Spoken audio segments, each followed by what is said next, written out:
70 के दशक में इस अभिनेता ने अपने हैंडसम लुक से दर्शकों का दिल जीत दिया था। हजार ख्वाब बहारों के और सितारे। इस एक्टर का नाम है दीपक पराशर, जो 70 के दशक में बी आर चोपड़ा की फिल्म निकाह से रातों रात मशहूर हो गए थे। जहाँ भी जाऊं ये लगता है तेरी महर। लेकिन गुड लुकिंग और डैशिंग पर्सनैलिटी होने के बावजूद निर्माता निर्देशक उन पर बहुत अधिक मेहरबान नहीं हुए और कुछ फिल्मों में काम करने के बाद वो फिल्मों से गायब हो गए थे। कोई हालत जुदा हमको नहीं कर पाएगी, खुदा ही जुदा। लेकिन उन पर सबसे ज्यादा सितम कुदरत और खुद उनकी पत्नी ने किया।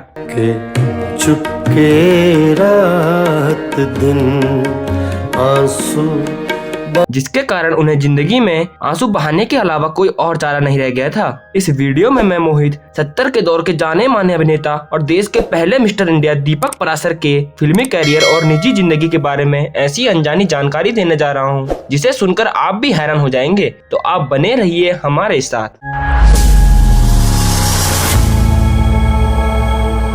दोस्तों, बात सन 1976 की है। दिल्ली यूनिवर्सिटी में पढ़ाई कर रहे दीपक अपने दोस्तों के साथ काफी पीने जा रहे थे। तभी उनकी नजर लड़कियों की एक लंबी लाइन पर पड़ी। दोस्तों से पता करने पर उन्हें ये पता चला कि ये लाइन मिस इंडिया के लिए लगी है। इसी के बगल में लड़कों की भी एक लंबी लाइन लगी थी, जो मिस दिल्ली के कॉन्सर्ट के लिए लगी थी। इस लाइन में एक से एक अपनी बारी का इंतजार कर रहे थे। दीपक के दोस्तों ने यूं ही मजाक में कह दिया, दीपक बाबू, आप तो दिखने में भी हैंडसम हैं, पर्सनैलिटी तो आपकी भी जबरदस्त है। अगर हिम्मत है तो ये मिस्टर दिल्ली का कॉन्सर्ट जीत के दिखाओ, बदले में हम तुम्हें मुंह महंगा इनाम देंगे। यह सुनकर दीपक ने झट से कॉन्सर्ट का फॉर्म भर दिया और लाइन में लग गए। और करीब 2 से 3 घंटे चले इस प्रोग्राम में अंत में दीपक टॉप 3 प्रतिभागी लड़कों के साथ खड़े थे और इसके बाद घोषणा हुई कि दीपक पराशर मिस दिल्ली बन गए हैं। इस दौरान पूनम ढिल्लो मिस दिल्ली चुनी गई थी। मिस्टर दिल्ली कॉन्सर्ट जीतने के बाद आयोजकों ने दीपक पराशर को एक ट्रॉफी के साथ मुंबई के हवाई जहाज की एक टिकट भी दी। आयोजकों ने कहा, आपको कल 6 बजे दिल्ली के पालम एयरपोर्ट से मुंबई के लिए निकलना होगा। दीपक जब मुंबई पहुंचे, उन्हें पता चला कि उन्हें मिस्टर इंडिया में भाग लेना है। इसके बाद उन्होंने मिस्टर इंडिया कॉन्सर्ट में हिस्सा ले लिया और देश को दीपक पराशर के रूप में पहला मिस्टर इंडिया मिला। इसके साथ नफीसा अली पहली मिस इंडिया चुनी गई थी। मिस्टर इंडिया प्रतियोगिता जीतने के बाद दीपक पराशर अपने कॉलेज में ही नहीं बल्कि देश भर में मशहूर हो गए। इस बीच उन्हें मॉडलिंग के ऑफर भी आने लगे। अब दीपक फिल्मों में काम करना चाहते थे। शुरुआती संघर्ष के बाद उन्हें फिल्मों में भी काम मिलने लगा और उन्हें कई बड़े बड़े फिल्मी निर्माताओं के फोन कॉल आने लगे। लेकिन इन सब में 4 साल बीत गए। आखिरकार साल 1980 में बी आर चोपड़ा ने उन्हें अपनी फिल्म इंसाफ का तराजू फिल्म के लिए साइन कर लिया। तुम्हारे साथ मेरी जिंदगी में।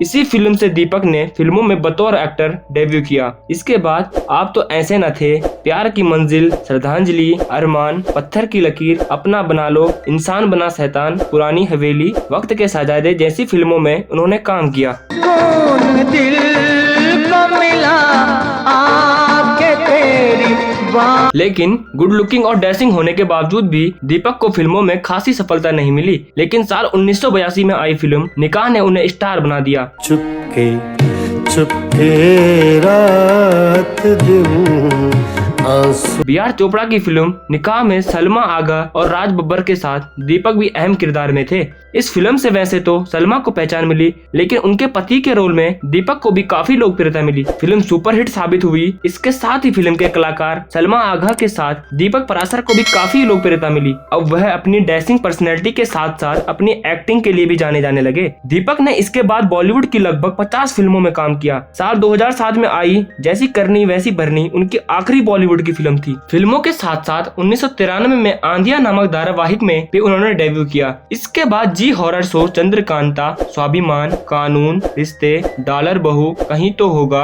बिग बॉस, चंद्रमुखी, नीम नीम सहज सहज जैसे टीवी शो में भी वह नजर आए। दीपक ने फिल्मों और धारावाहिक से काफी लोकप्रियता हासिल करी, लेकिन उनकी शादीशुदा जिंदगी सफल नहीं रही। उन्होंने 1985 में सरिता से शादी की थी और उनकी एक बेटी भी है जिसका नाम है सारिका। साल 1966 में यूएई में उनका एक नाव दुर्घटना से भी सामना हुआ था। वह अपनी फिल्म निकाह के लिए दुबई में कला रत्न बेस्ट एक्टर का अवार्ड लेने गए थे। वो उस दौरान एक नाव की सवारी कर रहे थे, लेकिन उसी दौरान उनकी नाव पलट गई और उसमें सवार 2 यात्रियों की मौत भी हो गई थी। जबकि दीपक का बायां पैर इंजन के प्रोपेलर में फंस गया था और उनकी पिंडली का मांस फट गया और दीपक का काफी खून बह गया था। उन्हें तत्काल हॉस्पिटल ले जाया गया और उन्हें बचा लिया गया। हालांकि उनका पैर लगभग काटने की स्थिति में आ गया था, क्योंकि उनके पैर में कोई संवेदना नहीं थी और डॉक्टर को डर था कहीं उन्हें गैंग्रीन ना हो गया हो। लेकिन फिर डॉक्टर को एहसास हुआ कि उन्हें जो दर्द की दवा दी जा रही है उसके कारण उनका पैर सुन पड़ रहा है। इलाज के बाद दीपक को भारत भेज दिया गया और धीरे धीरे वह ठीक हो गए और उनका पैर भी ठीक हो गया। उसके 1 महीने बाद उनकी बेटी का जन्म हुआ था,